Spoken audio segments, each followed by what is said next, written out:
रावी और ब्यास के बीच जो नदी क्षेत्र है उसको क्या बोल रहे हैं?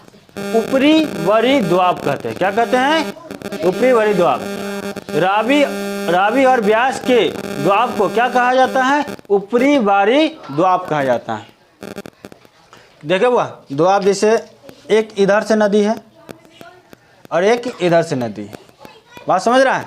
ये दो नदियों के बीच की भूमि है, तो इसको क्या कहेंगे? देखो वह एक इधर नदी है और एक इधर नदी। मान लेते हैं कि इधर क्या है?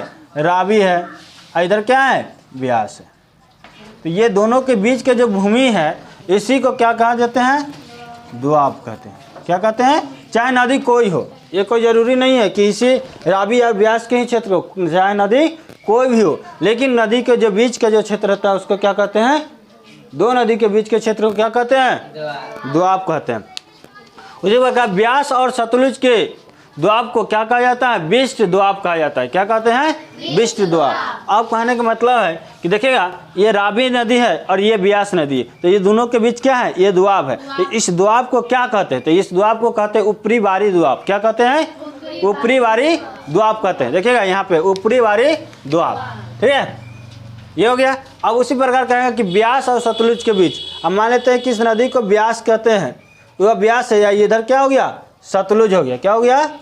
सतलुज। अगर ये सतलुज है, इधर ब्यास है, अब ये दोनों के बीच के जो द्वाब है तो इसको क्या कहते हैं? इस द्वाब को क्या कहते हैं? तो विष्ट द्वाब। क्या कहेंगे? विष्ट द्वाब। क्या कहेंगे रे?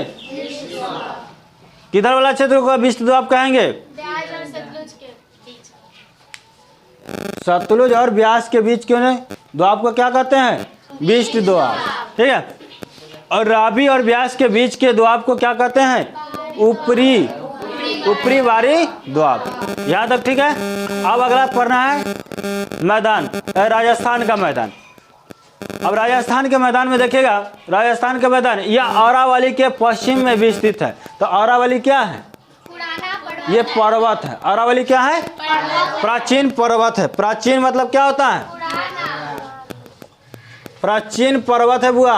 अरावली जो है ये सबसे प्राचीन पर्वत माना जाता है। तो अरावली जो पर्वत है, उस पर्वत के इधर पश्चिम की ओर, इस पर्वत को पश्चिम की ओर, तो ये पर्वत कहाँ है? देखिए बुआ,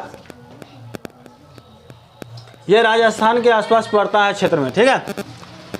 तो राजस्थान के क्षेत्र में पड़ता है, तो यह इसकी जो जलवायु होता है, इसकी जलवायु परिवर्तन के कारण यह मैदान रेतीला बन गया है। तो पहले बारिश होता था वहाँ पे, पहले मौसम बनता था, लेकिन अब ऐसा स्थिति हो गया है कि राजस्थान में मौसम नहीं बन पाता है, बारिश नहीं हो पाता है, पानी की कमी होता है, जिसके कारण वहाँ के जलवायु जो हो गया परिवर्तन होके और वह जो कैसा बन गया? रेतीला बन गया। कैसा बन गया? रेतीला बन चुका है। तो यहाँ बालू की टीलों की प्रधानता है। वहाँ पे बड़ा बड़ा बालू के टीला मिलता है। कहाँ मिलता है? राजस्थान में मिलता है। कहाँ मिलता है? राजस्थान में मिलता है। अब देखिएगा, वहाँ के एक नदी का नाम है लूनी। इसी नदी इस मैदान की एकमात्र नदी है। लूनी एक छोटा सा नदी है जो राजस्थान में बहती है। तो यह ज़्यादा दिन रहता नहीं है, कुछ जैसे ज़्यादा गर्मी पड़ता है तो यह नदी भी क्या हो जाती है? लुप्त हो जाती है या सूख जाती है, ठीक है। अब कहता है कि खारे पानी का झील। देखिएगा यहाँ पे खारे पानी का झील मिलता है। खारा पानी मतलब नमकीन पानी। क्या होता है? उसमें नमक की मात्रा ज़्यादा, जैसे खारे पानी का झील कहा जाता है। तो ये झील कौन कौन है? सांबर झील है, दिदवाना झील है, देगना है और कुचापन है। ये चार गो, ये क्या है? पांच गो जो है ना, ये चार गो, ये चारों जो है वहाँ का प्रमुख झीलें हैं। ये झीलें कौन कौन है? सांबर है, दिदवाना है, डेंगना है और कुचापन है। ये सभी नदियाँ, ये क्या है? झील है। ये कहाँ झील है? राजस्थान में। कहाँ है? राजस्थान में। ये कैसा झील है? खारे पानी का झील है। कैसा झील है? खारे पानी का झील है। अब आते हैं गंगा। अब आते हैं हम लोग जो यहाँ रहते हैं, तो हम लोग किस मैदान में रहते हैं? तो गंगा के मैदान में रहते हैं। कहाँ रहते हैं? गंगा का मैदान। तो देखिए गंगा का मैदान यह मुख्यतः पश्चिम में यमुना और पूरब में ब्रह्मपुत्र के बीच समतल भाग है। देखिए बुआ, तो हम लोग का जो भारत है, तो भारत के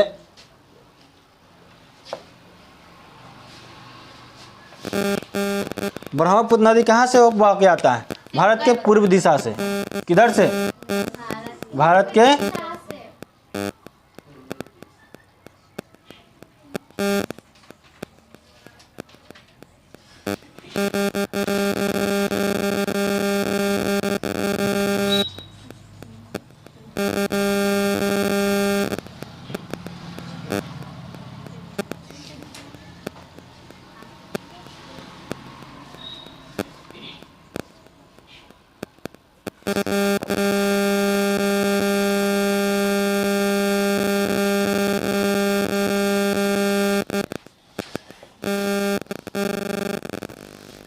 देखिए, क्यों ब्रह्मपुत्र नदी यहाँ से निकल